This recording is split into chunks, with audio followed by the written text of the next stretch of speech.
قمة الرعب هي انك تتفاجئ بشخص ما تعرفوش بيتصل بيك وبيقولك انه معاه كل بياناتك، اسمك، عنوانك، بيانات بطاقات البنوك بتاعتك، لا وكمان معاه نسخ منها وبيستخدمها. بس السؤال المهم دلوقتي هو الشخص دوت قدر يعمل كل دوت ازاي؟ ومين هو الشخص دوت اساسا؟ النهارده انا هحكي لكم اكتر تجربة مرعبة انا مريت بيها، وخلي بالك كويس من كل كلمة بقولها لان اللي حصل لي ممكن قوي ان هو يحصل معاك. اهلا بيكم في كوابيس سليمان الموسم الثالث.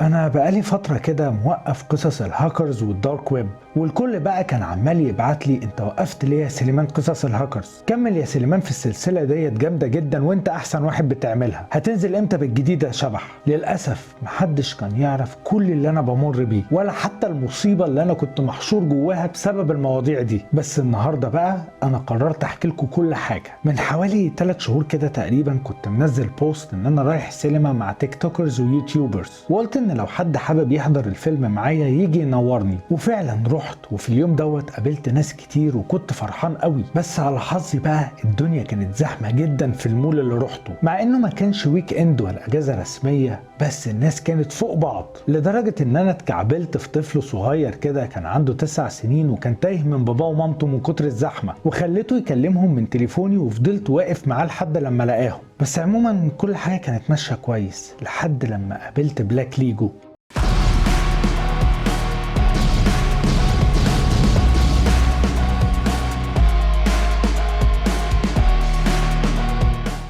أنا عارف إن الاسم دوت يبدو عبيط وطفولي، بلاك ليجو ومكعبات وحاجات بتتركب فوق بعض، أقصد يعني مش الاسم اللي يخض أو يخوف. بس خليني أقول لكم إن أنا من ساعة ما قابلت البني آدم دوت وأنا حياتي كلها اتلخبطت ودخلت في حوارات وكوارث أنا ماليش أي علاقة بيها بسببه، وهحكي لكم ليه دلوقتي. بس أهم حاجة عايزكم تركزوا كويس قوي في كل تفصيلة بقولها مهما كانت صغيرة. بعد الفيلم قعدنا مع بعض وتصورنا وقررنا إن احنا نتعشى كلنا سوا. رحنا مطعم بيتزا من اللي موجودين في المول، وانا دخلت وطلبت ولسه بحط ايدي في جيبي علشان اطلع المحفظة واتفاجئت ان المحفظة مش معايا. عايز اقول لكم موقف زبالة، وطبعا الناس ما كنتش اعرفها قوي فمش هقدر اخلي حد يحاسبني. يعني تخيلوا كده لو رحت لواحد معرفوش وقلت له معلش ممكن تحاسب لي عشان معيش المحفظة، طبعا ايا كان ده مين كان هيقول لك سليمان ده باراشوت ومش عايز يدفع وقاعد يعمل اي حوار. فمن سكات كده قلت للكاشير معلش ممكن تلغي الاوردر،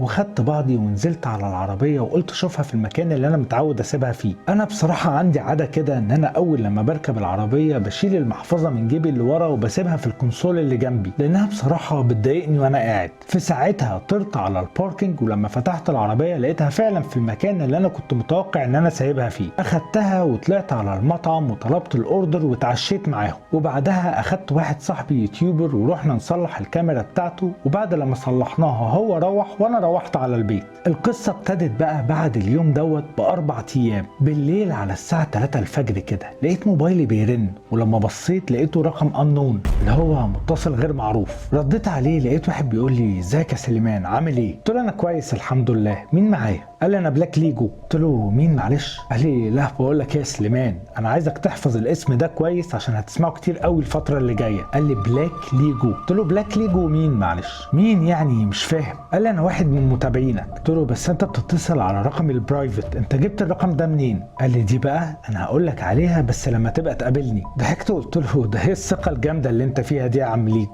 كل دوت عشان جبت رقمي؟ بس تعرف انا عارف كويس مين اللي اداك الرقم ده وهنفخه. لقيته ضحك وقال لي مش سهل انت يا مان. قلت له فعلا مش سهل. قال لي طب بقول لك ايه بالمره بقى ما تبص على الواتساب بتاعك كده. شلت الموبايل من على ودني وببص فيه لقيت رقم امريكاني باعت لي رساله. اول لما فتحت الرساله ديت انا اتصدمت لاني لقيت فيها اللوكيشن بتاع بيتي. انا للحظه كده اتخطفت.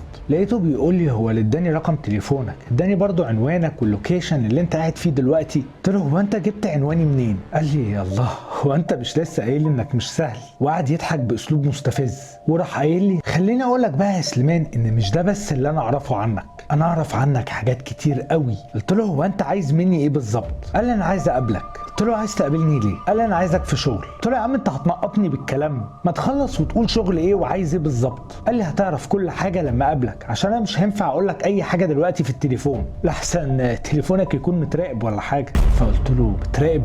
قال لي بص انا عموما هبعت لك اللوكيشن والميعاد اللي هنتقابل فيه على الواتساب، وراح قافل الخط. انا بقيت هتجنن، وفي اليوم دوت ما جاليش نوم خالص. طول الليل كنت عمال افكر مين الولد ده، وجاب تليفوني وعنواني منين، ويا ترى ايه تاني اللي يعرفه عني، وعايزني في ايه. كان في مليون سؤال في دماغي وكلهم ملهمش اجابات. بعد اسبوع كده لقيت رساله مبعوتالي من رقم امريكي جديد. لما فتحتها لقيت فيها لوكيشن ومكتوب تحتها هقابلك بكره الساعه 9 بالليل، بلاك ليجو. لما فتحت اللوكيشن لقيته جنبي في ماكدونالدز الرحاب. انا كل دوت والفضول هيموتني، عايز اعرف مين دوت. تاني يوم رحت على اللوكيشن اللي مبعوت لي، والساعة 9 بالثانية كنت جوه ماكدونالدز. بمجرد ما دخلت المطعم لقيت جالي رسالة على الواتساب، كانت من رقم امريكاني تالت خالص. كان مكتوب فيها لا الله ينور، مواعيدك مظبوطة يا سليمان، قابلني في الدور التاني. اخدت بعضي وطلعت على الدور التاني، لقيت ترابيزة فاضية رحت قاعد عليها. وبعد حوالي تقريبا ربع ساعة كده لقيت شاب صغير في السن،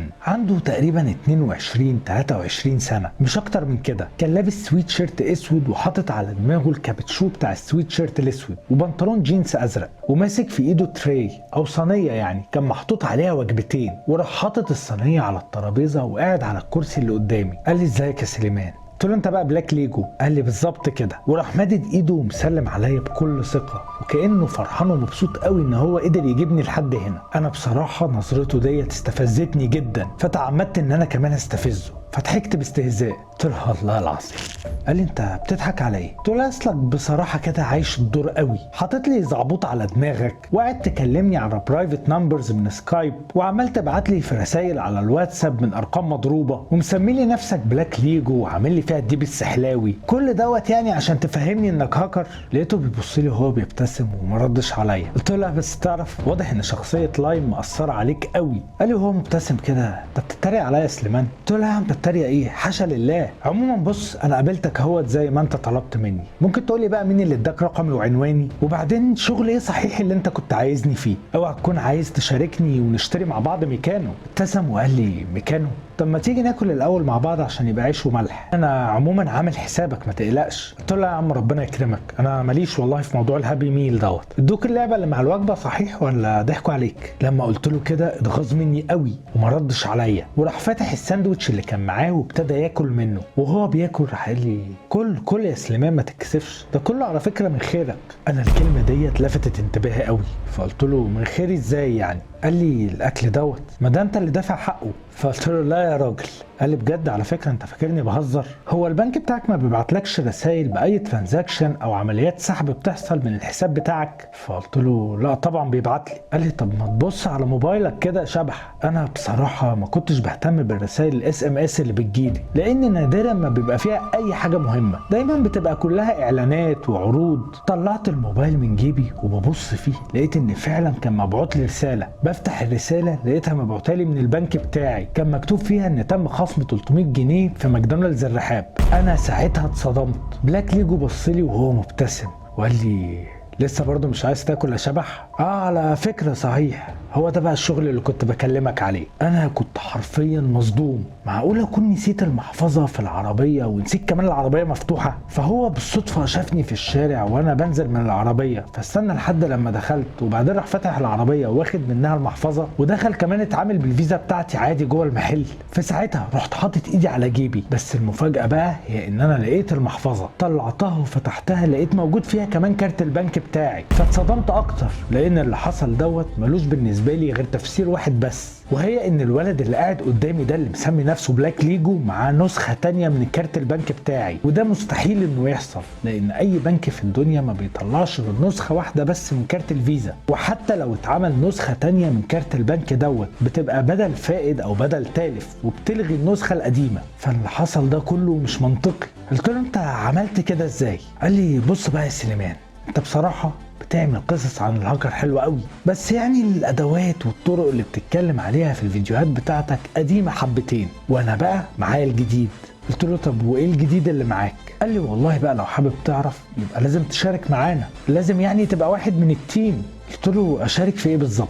قال لي هو الهاكرز بيعملوا ايه يا سليمان؟ قلت له بقول لك ايه، انا مش فايق لجو الالغاز والفوازير بتاعك دوت، انجز عشان ما سبكش وامشي. قال لي انت مش هتسيبني وتمشي دلوقتي يا سليمان، لان الفضول اللي موجود جواك دلوقتي اقوى من اي حاجه. وخليني اقول لك بقى ان انا مش معايا بس كارت البنك بتاعك، لا انا معايا كل بياناتك، انا حرفيا اعرف كل حاجه عنك يا سليمان. انا كنت قاعد قدامه مصدوم ومش عارف اعمل ايه. الولد اللي قاعد قدامي دوت سنه صغير وردود افعاله كلها مش متوقعه، واضح انه مش شخص عادي زي ما انا كنت متخيل. وهو دلوقتي قاعد وبيحاول يستعرض قوته قدامي، فمش من الذكاء ان انا استفزه لاني ممكن اخسر كتير. وفي نفس الوقت ما ينفعش ابين له ان انا خايف منه، لانه ممكن يستغل دوت يقعد بقى يبيع ويشتري فيا. بعد لما كنت وقفت وعامل نفسي ان انا همشي، رحت قاعد تاني على الكرسي. قلت له طب بص يا ليجو، انا ممكن اعمل كام تليفون دلوقتي واوقف كل كروت البنوك اللي معايا، واكيد انت عارف كويس ان انا بعد كده هطلع كروت غيرهم بارقام واكواد جديده، يعني ايا كان اللي معاك دوت مش هيبقى ليه لازمه بعد كده. وزي ما سهل قوي كمان ان انا امسك فيك دلوقتي واقول انك حرامي وسرقت مني اي حاجه، واطلب من اداره المحل اللي احنا قاعدين فيه دلوقتي دوت ان هم يراجعوا الكاميرات. انا عارف ان هم مش هيعملوا لك حاجه، بس انا هعرف انت عملت ايه بالظبط وازاي قدرت تسحب من كارت الاي تي ام بتاعي. ضحك وقال لي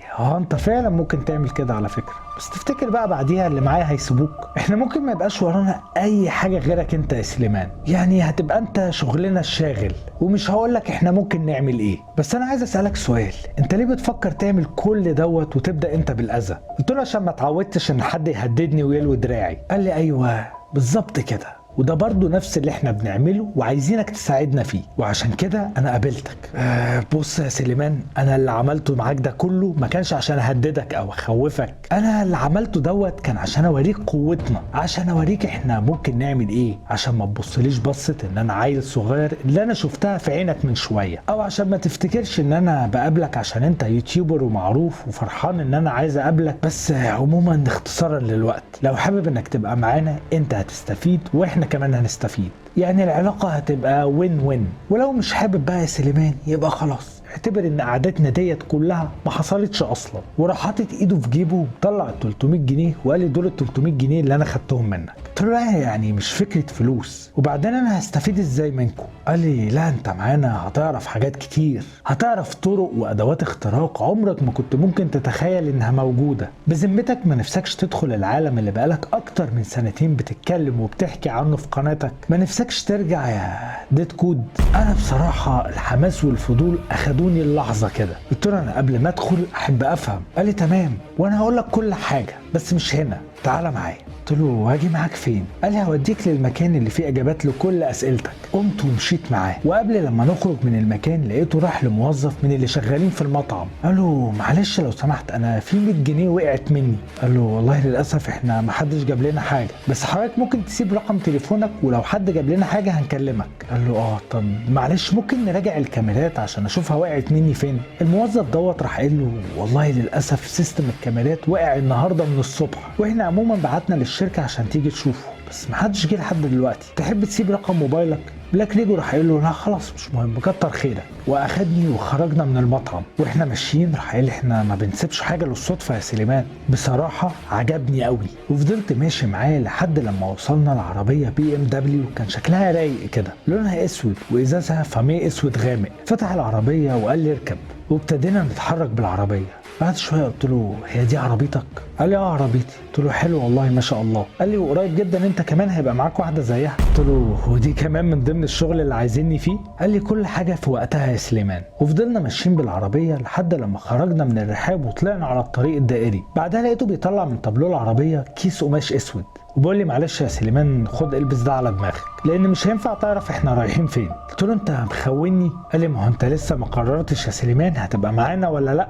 انا عموما ما اتناقشتش معاه كتير ورحت واخد منه الكيس القماش ولابسه على دماغي. بعد حوالي ساعه كده لقيته بيقول لي الحمد لله على السلامه، احنا كده وصلنا يا شبح، شيل الكيس بقى من على دماغك. شلت الكيس القماش من على دماغي ونزلنا احنا الاتنين من العربيه. لقيت نفسي في منطقه زحمه لكن ما كانتش شعبيه. دخلت معاه عماره كانت قديمه شويه وطلعنا مع بعض على السلم لحد لما وصلنا للدور التاني. ليجو خبط على الباب وبعد اقل من دقيقه لقيت الباب بيتفتح ولقيت قدامي واحد كان سنه تقريبا نفس سن ليجو. واول لما شافني قال لي ايه ده سليمان؟ ايه المفاجاه الجامده دي يا شبح؟ خش بسرعه. دخلنا احنا الاتنين وراح قافل الباب ورانا. قعدنا كلنا مع بعض في الصاله اللي قعدنا فيها ديت ما كانش فيها غير 4 كراسي وترابيزه. ليجو قال لي ده تورنيدو صديق عمري ومتربيين سوا. قلت له اتشرفت بيك يا عم تورنيدو. قلت لهم بصوا بقى يا رجاله، انا قبل اي كلام عايز افهم اللي حصل معايا دوت حصل معايا ازاي. بلاك ليجو راح قال لي والله العظيم انا كنت متاكد ان الفضول هيقتلك عشان تعرف. وراح مطلع من جيبه جهاز كده لونه ابيض في برتقاني وراح قال لي انا عملت كل حاجه بالجهاز ده. اخدت منه الجهاز ومسكته في ايدي وابتديت اقلب فيه وابص على الشاشه بتاعته.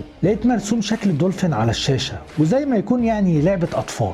قلت له انت بتهزر صح؟ دي لعبه فيديو جيم بتاعت عيال صغيره وقديمه كمان. قعدوا هما الاتنين يبصوا لي ويضحكوا. ليجو راح قال لي مش انا قلت لك ان انا هوريك ادوات اختراق عمرك ما كنت ممكن تتخيل انها موجوده؟ الجهاز اللي في ايدك دوت اسمه فليبر زيرو، والجهاز دوت حرفيا بيخترق اي حاجه. اولا بيقدر يخترق ال NFC نير فيلد كوميونيكيشن او يعني مجالات الاتصال اللاسلكيه القريبه، وده اللي بيبقى موجود في كل الكروت الجديده بتاعت البنوك او المفاتيح بتاعت الابواب الذكيه. الفليبر زيرو دوت بيقدر يخترق اي كارت من الكروت دي وينسخه كمان على الذاكره بتاعته مهما كان نظام التشفير او الحمايه بتاعه، وبعدها ممكن تعمل منه نسخه او ممكن تستخدم الجهاز شخصيا بدل الكارت. ثانيا بقى ده يعتبر اقوى جهاز بيقرا اي نوع من انواع ال RFID Radio Frequency Identification، وده زي كده اجهزه الريموت كنترول بتاعه العربيات او اي حاجه بقى عموما بتستخدم الموجات اللاسلكيه. ده غير ان هو كمان بيقدر ينسخ اي جهاز بيشتغل بالاي ار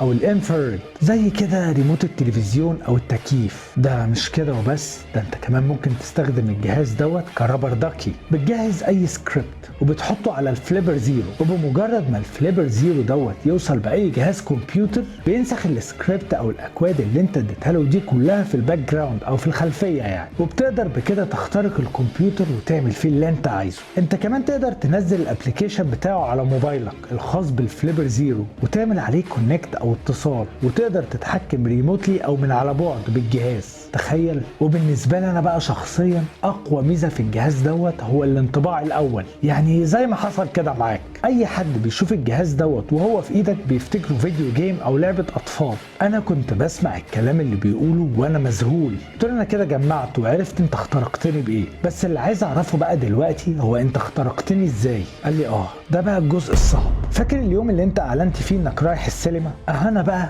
كنت هناك وكان هدفي الاساسي هو ان انا اجيب رقم موبايلك، وبالصدفه وانا هناك لقيت طفل صغير واقف قدام الملاهي اللي كانت في المول، وشكله كان زي ما يكون كان نفسه يلعب اي لعبه لكن معهوش فلوس. فرحت واتفقت معاه ان انا هديله فلوس عشان يلعب الالعاب اللي نفسه فيها في الملاهي، بس ده في مقابل ان هو يتصل بيا من تليفونك عشان اعرف رقمك. قلت له ايوه انا فاكر الولد دوت، بس ده انا قابلت باباه ومامته بنفسي بعد لما اتصل بيهم. قلت له يعني لو كلمك انت برضو متفق مع باباه ومامته؟ قال لي لا، ما هو على حسب اتفاقنا هو اول مره اتصل بيا وانا كنسلت عليه، وتاني مره بقى اتصل فعلا بباباه ومامته واديته الفلوس زي ما وعدته، وبعد لما بقى معايا رقمك فضلت ماشي وراك ومتابعك لحد لما انت نزلت تجيب محفظتك من العربيه. وهنا بقى مشيت قريب منك لحظه ما انت كنت بتفتح العربيه بتاعتك بالريموت، وقدرت ان انا انسخ بصمه الريموت بتاعك على الفليبر زيرو. وبعد لما انت اخدت محفظتك ومشيت انا فتحت عربيتك وركبت فيها جهاز GPS علشان اعرف كل تحركاتك،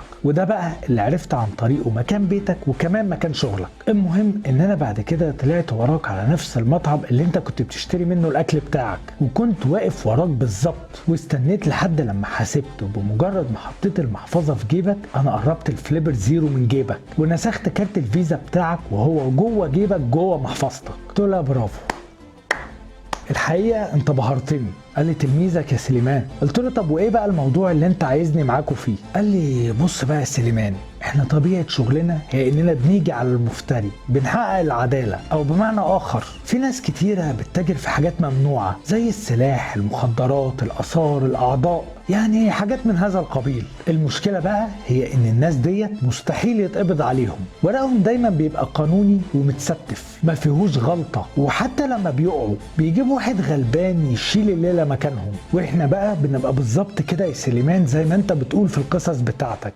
بنبقى احنا الكابوس بتاعهم. فقلت له بتبلغوا عنهم يعني؟ قال لي لا احنا بنسرقهم. قلت له لا يا راجل حرامي يعني؟ قال لي لا يا سليمان، الناس ديت طول ما هي معاها فلوس هيفضل معاها سلطه ونفوذ. هم على فكره من غير الفلوس ولا حاجه، احنا بناخد منهم سلاحهم الوحيد، وده بيخلينا احنا الاقوى. احنا بنشتري بفلوسهم الادوات اللي بتخلي عندنا القوه ان احنا نقف قدامهم ونحاربهم بيها. قلت له طب وانا ايه المطلوب مني في كل ده؟ قال لي بص احنا معانا مبلغ كبير جدا ومحتاجينك تساعدنا اننا ندخله بطريقه قانونيه. قلت له عايزني ادخله لك ازاي يعني؟ قال لي بص في فكره كده مش عارف هتنفع معاك ولا لا. قلت له فكره ايه؟ قال لي في ميزه كده في اليوتيوب اسمها ثانكس او شكرا. الميزه ديت انت عامل لها اكتيفيت وموجوده تحت كل الفيديوهات بتاعتك. اليوتيوب عاملها مخصوص عشان لو اي حد حابب يدعمك او يتبرع لك بفلوس عشان يعني يتطور من محتواك ممكن يدوس عليها ويحول لك اي مبلغ. احنا بقى ممكن نحول لك الفلوس على قناتك عن طريق الميزه ديت كنوع من انواع التبرع، وبكده هتبقى قانونيه 100%. وانت كمان يا سليمان ما تقلقش هيبقى ليك نسبه على كل عمليه تحويل هنعملها. قلت له يا سلام والبس انا بقى. قال لي طب وانت مالك؟ وانت عارف مين اللي بيتبرع لك؟ ولا المفروض انك تمشي ورا كل واحد بيتبرع لك وتساله انت جبت الفلوس دي منين؟ قلت له طب بص بقى يا ليجو، اولا كده اقصى مبلغ انت ممكن تدفعه من خلال الميزه ديت هو 500 جنيه، يعني فيما يوازي كده 20 دولار.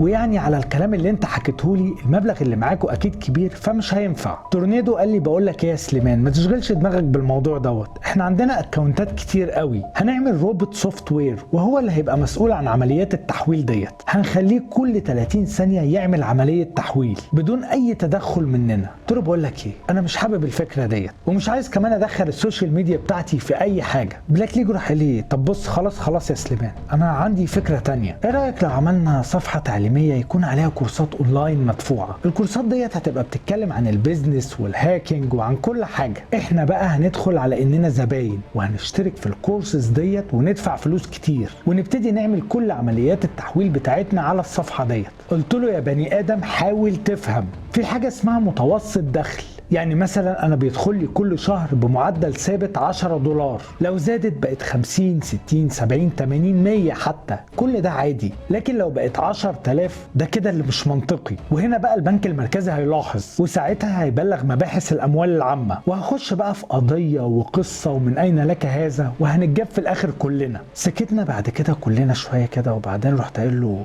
بقول لك ايه ما تقول لي انت عايزني بالظبط في ايه يا ليجو؟ قال لي ما انا قلت لك. قلت له بقول لك ايه اللي انت قلته ده كله هبد واي كلام، اللي يخترق حد بالفكر المنظم دوت مستحيل يكون بالسذاجه ديت. قال لي سذاجه ايه؟ قلت له كل اللي انت حكيته لي دلوقتي وبتطلبه مني ان انا اعمله انت ممكن تعمله بنفسك من غير ما تحتاج لي ولا حتى تحتاج لغيري. في قنوات يوتيوب وصفحات فيسبوك كتير بتتباع بالمتابعين اللي عليها واعلاناتها مرطرطه في كل حته، وحتى الموقع التعليمي اللي انت بتقولي عليه ده ممكن انت بنفسك او حد مبتدئ يعمله لك. بقول لك ايه يا ليجو انت وتورنيدو ما تيجوا معايا كده سكه وتقولي لي انتوا عايزيني في ايه بالظبط، بلاش بقى شغل اللف والدوران ده عشان ما بحبوش. بلاك ليجو بص لي وهو مبتسم كده وقال لي رياض التمام. قلت له انا مش فاهم. قال لي انت مش بتقول عايزنا نيجي معاك سكه؟ قلت له اه. قال لي رياض التمام حوت من الحيتان اللي موجودين في البلد، عنده معارض عربيات في كل حته في مصر. الراجل دوت ظاهريا هو تاجر عربيات لكنه في الحقيقه هو تاجر اعضاء ومدور تجارته كلها جوه الدارك ويب. احنا حاولنا بكل الطرق اننا نخترق الداتا بتاعته لكنه للاسف حاطط فاير وول او جدار ناري قوي جدا في شركته وفي بيته، واختراقه شبه مستحيل. وكل الاي تي اللي شغالين معاه متخصصين في مجال السايبر سيكيورتي، يعني متخصصين في امن المعلومات. الراجل دوت مش سايب ثغره واحده وراه حتى لو كانت صغيره. قلت له طب مش فاهم برضه وانا ايه دخلي في كل ده؟ قال لي الشركه اللي انت شغال فيها يا سليمان هي اللي ماسكه كل شغل السي سي تي في او نظام كاميرات المراقبه بتاع شركات رياض التمام كلها، والمهندسين بتوعكم هم الوحيدين اللي بيقدروا يخشوا كل حته في الشركه مهما كانت حساسه عشان يعملوا صيانه للكاميرات بتاعتهم واللي طبعا منها السيرفر روم. قلت له اه يعني كل الفيلم اللي انت عملته عليا دوت كان عشان توقعوا اللي اسمه رياض التمام دوت من خلالي. قال لي بصراحه قلت له بس انا ماسك قسم الماركتنج بتاع الشركه وماليش اي علاقه بقسم السي سي تي في دوت. ليجو قال لي ومين اللي قال لك ان احنا محتاجينك يبقى ليك علاقه اصلا بقسم السي سي تي في؟ قلت له امال عايزني في ايه؟ قال لي احنا عايزينك تدخلنا على سيرفرات الشركه بتاعتك. قلت له انت عايز تدخل على سيرفرات شركتي ليه؟ قال لي عشان نعمل لنا ميل وبروفايل او ملف شخصي على الدومين بتاع الشركه بتاعتك، وده اللي هيخلينا عندنا القدره اننا نبعت ميلات رسميه من الشركه بتاعتك بميعاد زياره مجانيه بغرض الكشف الدوري والصيانه على كل الكاميرات اللي راكبه في شركه رياض التمام. قلت له طب وانا ايه استفدتي من كده؟ قال لي هتبقى واحد مننا. قلت له بس انا مش عايز ابقى واحد منكم. بص يا ليجو، انا بعدت عن موضوع الاي تي والشبكات ده كله عشان مش عايز مشاكل، وما صدقت ان حياتي بقت طبيعيه. ليجو راح مطلع موبايله من جيبه ومشغل فيديو وحط الموبايل قدام وشي والدموع عماله تنزل من عينه، وقال لي وده يرضي مين؟ الفيديو دوت كان بيصور جثه شخص عينيه مش موجوده، صدره مشقوق بالطول من النص ومتخيط، وجسمه مليان كدمات. قال لي اللي في الموبايل قدامك ده يبقى اخويا الكبير، ملوش في اي حاجه، اتخطف ودخل ريد روم واتبهدل، شاف العذاب وهو عايش، وحتى قبل ما يموت ما رحموهوش، خدوا اعضائه كلها. تقدر تقول لي ذنبه ايه؟ انت عارف يا سليمان انا عملت المستحيل عشان اعرف مين اللي عمل كده. اوعى تكون فاكرني عايز انتقم وخلاص، لا انا مش عايز بس اللي حصل لاخويا دوت يحصل لاي حد تاني. وما تقوليش لو سمحت ابعت الحاجات اللي معاك دي للشرطه، عشان انت عارف كويس ان مفيش حد هيعرف يقفش عليه اي حاجه. الحل الوحيد هو ان الراجل دوت يتصور فيديو ويتفضح على كل السوشيال ميديا. بصراحه اخو ليجو كان منظره يقطع القلب، وليجو نفسه صعب عليا جدا لدرجه ان انا كنت عايز اساعده باي طريقه. قلت له ماشي يا ليجو انا هساعدك وهجيب معاك حق اخوك. قال لي يعني انت هتركبنا على السيرفرات بتاعت الشركه اللي انت شغال فيها؟ قلت له انا هبقى معاك بكل قوتي لحد لما نركب على الداتا سنتر بتاعت رياض التمام. قال لي نركب على الداتا سنتر؟ انت هتشارك معانا في الاتاك دوت؟ قلت له لا انا اللي هليد الاتاك دوت بنفسي. قال لي يعني انت اللي هتقود الهجوم؟ انت مين بالظبط يا سليمان؟ قلت له انا ايرون ستيل.